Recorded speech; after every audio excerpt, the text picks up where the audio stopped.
When James arrived home that evening, his expression was somber as he shared the news of his demotion. I nearly dropped my cup of tea in surprise. We had sensed that his company's recent downturn and upcoming restructuring might lead to changes, but I hadn't imagined it would affect us so personally. As his wife, I knew my support was more important than ever during such a challenging time. "It's just bad luck, and times are hard," I reassured him with a smile, trying to keep the mood light. "Besides, I'm still working, so there's no need to worry too much." I'm Anna, 46 years old, and work full-time in a back office. I live with James, who is 4 years older than me, our high school sophomore daughter, Stephanie, and my 70-year-old mother-in-law, Linda. Although Linda and I sometimes clash, our interactions are minimal since I spend most of my day at work, so I choose not to let it bother me too much. To Stephanie, I explained, "Your dad is a bit upset about his job, but let's try to keep things normal around him." However, James began to express his frustrations more openly, often directing his upset feelings toward those he trusted most, including me. The next day, as I was cleaning the hallway on my day off, James passed by and made a cutting remark about my weight. "You've put on some weight since we got married, haven't you?" he said sharply. "Well, I am 46, you know. It's normal around menopause," I replied calmly, noting that my recent health checkup showed that I was not overweight, but his next words were hurtful. "Forget the health checkup. You look unsightly and it's embarrassing," he snapped, before calling me ugly and retreating to his room. I was left in shock, pinching my side in disbelief. It was true that I could pinch an inch of my waist, but his sudden harshness felt like a piercing arrow. I was overwhelmed by the intensity of his words, and it hurt deeply to hear such things from someone I loved and supported. In the turmoil, I had completely forgotten that I was holding the window squeegee, which slipped from my grasp and clattered loudly on the hallway floor. From that day forward, James's behavior towards me became increasingly harsh. To make matters worse, my mother-in-law, having overheard our argument that weekend, decided it was her place to get involved, and the tension in the house escalated. One day, as I climbed the stairs with a laundry basket intent on hanging the clothes to dry, I found my mother-in-law waiting at the top rather than at the bottom of the stairs. With a sigh of disapproval, she commented, "Oh, how dreadful. If only you weren't so overweight, we could pass each other easily on the stairs. I wouldn't have to wait here blocked by your size." During dinner, as I served chicken tenders, she pointedly remarked, "Isn't this the type of food that's contributing to your weight gain?" And without waiting for my response, she took my plate away, insisting that only the non-overweight family members should eat. According to my gynecologist, it's normal to gain or lose weight after middle age, yet my mother-in-law, who was as slender as a dried-up tree, seemed to ignore these natural changes and continued her relentless taunts. Despite the discomfort, I had grown somewhat used to these annoyances. However, what truly pained me was the shift in my husband's behavior. Since the incident, James stopped talking to me altogether. He expressed no gratitude and offered no compliments, not even during the meals I prepared. He would eat in silence and leave the table without a word. Even our shared spaces like the bathroom and bedroom felt isolating as he would come and go silently, turning his back to me each night to bury himself in his smartphone. Feeling increasingly invisible, one night I gathered the courage to confront him in our bedroom. "Is there a reason you're ignoring me?" I asked tentatively. His response was chillingly indifferent. "Not really, but I prefer not to engage much at home," he replied coldly. He then added more harshly, "I don't want to be associated with someone in the family who is this overweight. If you truly care about me, you'll lose some weight." His words were disheartening. Despite my daily walk of 1.5 miles to commute, his lack of understanding and empathy weighed heavily on me. Age, I knew, brought inevitable changes, but his coldness felt like an unbridgeable gap between us. I've been doing everything I can to manage my weight, especially considering the typical gains that come with age. Despite this, James simply turned away, dismissing my efforts as if they were nothing. "If you're not seeing results, you might as well not be trying," he said sharply. "Don't speak to me anymore." From then on, he truly ceased to acknowledge my existence. My mother-in-law, meanwhile, continued her relentless jibes about my diet. Whenever meat, fruits, or rice appeared on the table, she would scrutinize my choices. "Are you supposed to eat that? Do you realize what you're doing to yourself?" Eventually, I found myself relegated to eating just salads and boiled vegetables, while James sat silently, mechanically moving his chopsticks, not uttering a single word. As our marriage seemed to be disintegrating, I began to pack my belongings in quiet moments, thinking that perhaps it was time to leave. If this was how James wanted to treat me, maybe disappearing was the best response. When I shared these thoughts with my daughter, she immediately offered her support. "I understand, Mom. It's painful to watch Grandma and Dad constantly picking on you. I'll come with you. We can live with your parents, and I can still go to high school from there." Just as I was preparing for what seemed like the end, James approached me with a rare smile, suggesting we had a drink together. "Tomorrow is the first day of my demotion, after all. Let's have a drink just this once," he said, trying to lighten the mood as he proposed making mimosa for dinner. It might have been the first time he'd directly spoken to me since announcing his demotion. "Stephanie can have juice, and I'll fix a mimosa for you, Anna," he said, placing the drinks on the table. But his sudden change of behavior felt odd and out of place. As he turned his back to grab the TV remote, I discreetly sniffed the drink he'd poured for me. There was a faint but unmistakable scent that I recognized from my own cooking experiences. Anger flared within me.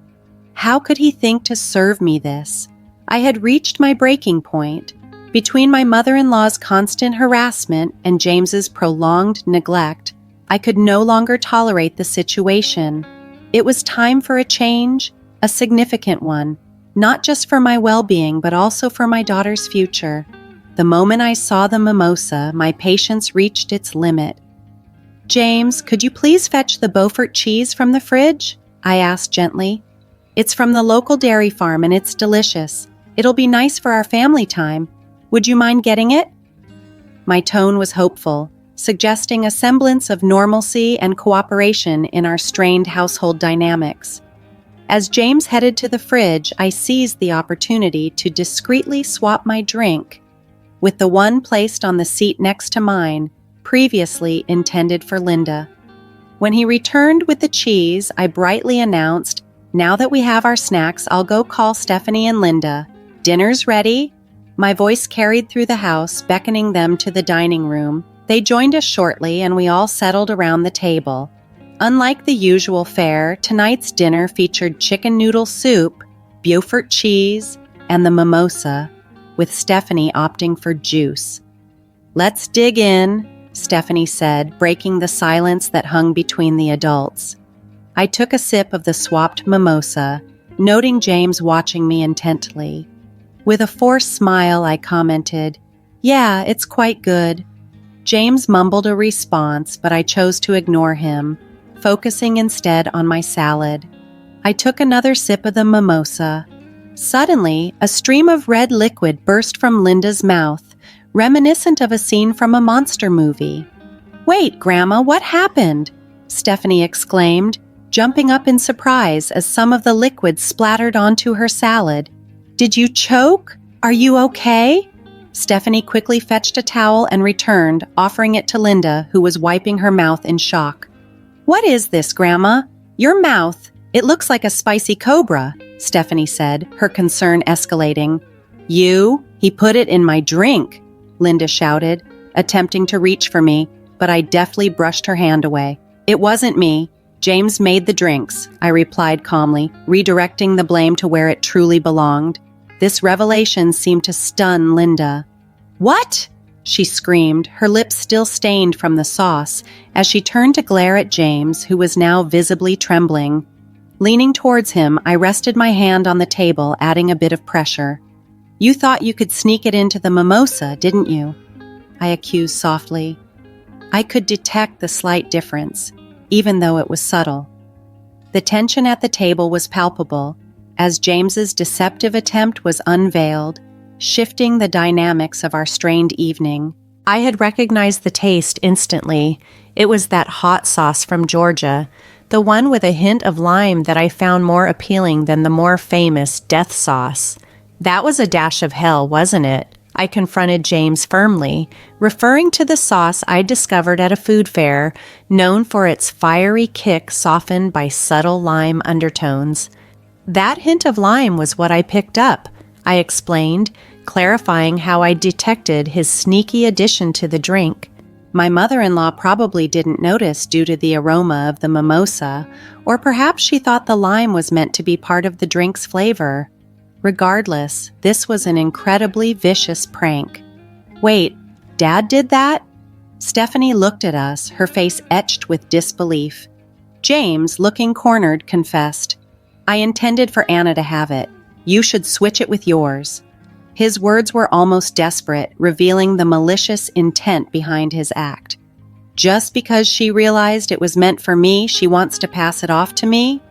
I'm not touching that dangerous concoction, I stated firmly, keeping the pressure on James. And why exactly did you think pulling such a stunt was acceptable? I pressed him further. You were putting on weight, and spicy food can boost metabolism, so I figured I'd give it a try. James tried to justify his actions. Pathetic, I scoffed, dismissing his feeble excuse as utterly embarrassing. Under the weight of the pressure, James shifted uncomfortably in his chair. I'm not crazy. This is a legitimate reason to support your diet. Here, swap your cup with mine and have a taste. I made it for you, he urged, trying to persuade me to accept his rationale. Retreating slightly as he saw my unwavering stance, he added, What are you implying? As the one who prepared it, you should be the one to sample it. Come on. Rising from my seat, I grabbed the cup containing the fiery concoction meant for my mother-in-law and placed it firmly in front of my husband.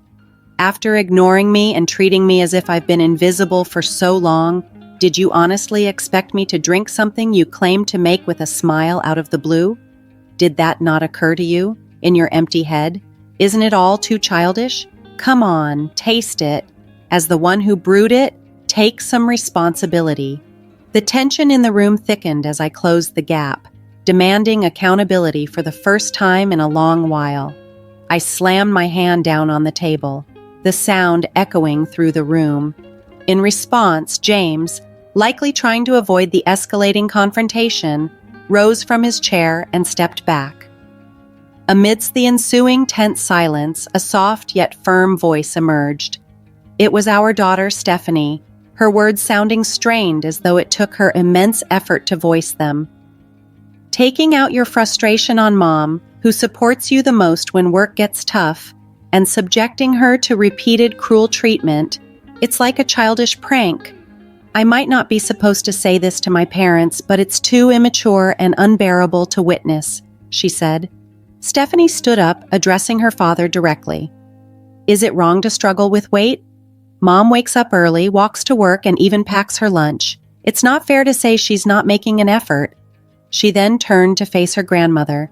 And you, going along with it, taking away Mom's dinner like the chicken tenders incident? What Grandma is doing is reminiscent of high school drama. It's embarrassing, she remarked firmly. Flustered, Linda began to offer a confused excuse. That's not it. I'm just concerned about Stephanie's mom not gaining any more weight. I want her to feel positive about herself in front of her granddaughter. Besides, Stephanie, like you, is also struggling with weight. But Stephanie remained resolute. Compassion is about understanding and supporting the other person. It pains me to see Mom's dinner taken away, especially when she looks so upset. That's not compassion. Mom hasn't had any health issues in her checkups, yet taking away her food is just plain mean. Linda fell silent, seemingly taken aback by Stephanie's words. Stephanie then turned her attention back to her father. Mom goes to the gynecologist regularly and stays active.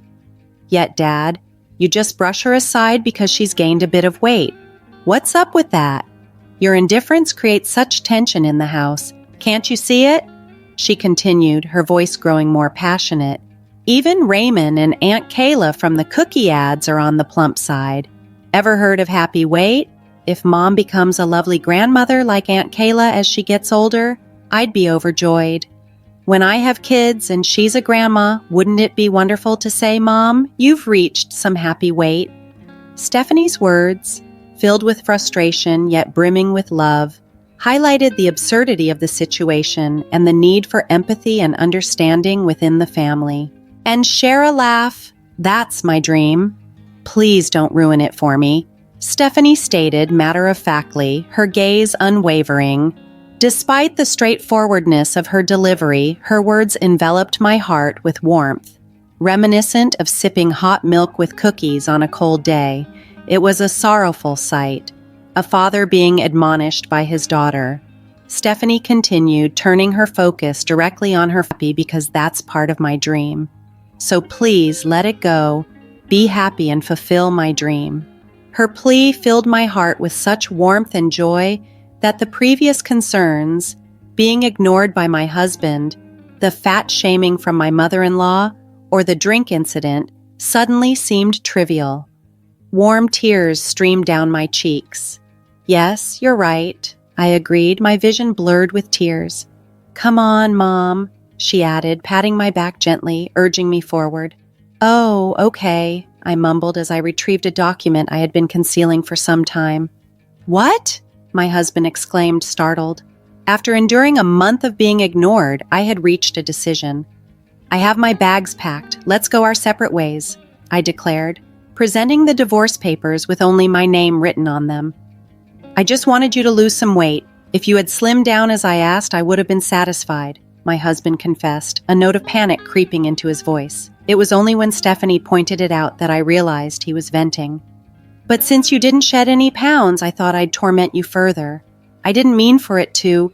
I didn't expect this outcome," he added.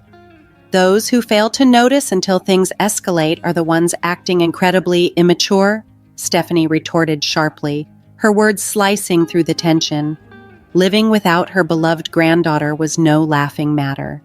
"Stephanie, dear, you wouldn't want to keep living with us," Linda interjected softly, her voice as gentle as stroking a cat, hinting at the deep emotions stirring beneath the surface.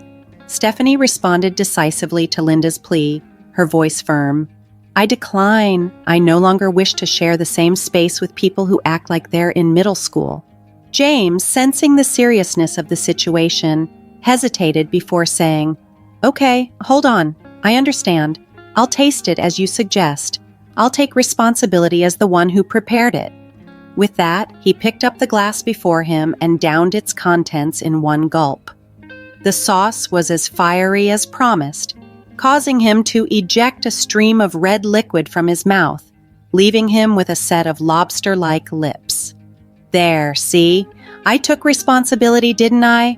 James declared, trying to salvage some pride. Stephanie, quick to capture the moment, snapped a picture of both James and Linda with their reddened lips and remarked, "You both look so ridiculous." Then she turned to me, "Mom, let's go," before swiftly exiting the living room. "I'll follow her lead," I agreed, leaving behind a dinner table splattered with the wine cocktail mixed with the fiery sauce, along with a husband and mother-in-law, both sporting lobster-like lips. We returned to my parents' house, where I explained everything. Both my mother and father were incensed and decided to confront James and Linda. They brought back the divorce papers, and I ultimately went through with the divorce. In the following years, my ex-husband James's career hit rock bottom with no notable achievements, a pattern of behavior, ignoring issues, that I discovered was not just at home, but also at his work, contributing to his earlier demotion. My ex-mother-in-law, Linda, who had always been challenging and rarely left the house, found herself stuck in a stalemate, living only with James. Eventually, I received a call from her, tinged with regret. "Things wouldn't be so dull if you and Stephanie were here," she said, reflecting on the 15 years since Stephanie's birth and the time we all lived together.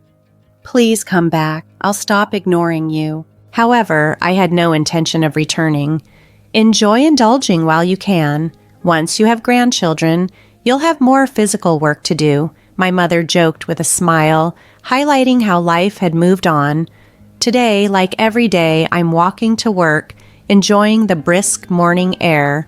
Along the way, my boss drives by and stops his car, offering me a ride. No, thank you. I decline, sticking to my routine, which has become part of my new lifestyle.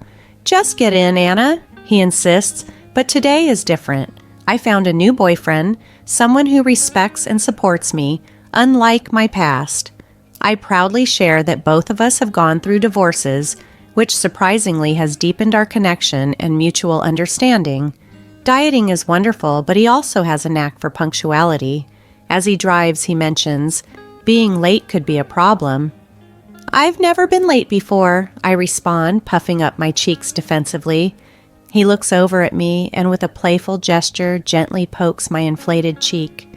How about you give me the time you save by riding in the car today for a little extra conversation? He suggests with a teasing smile, always the conversationalist in our relationship.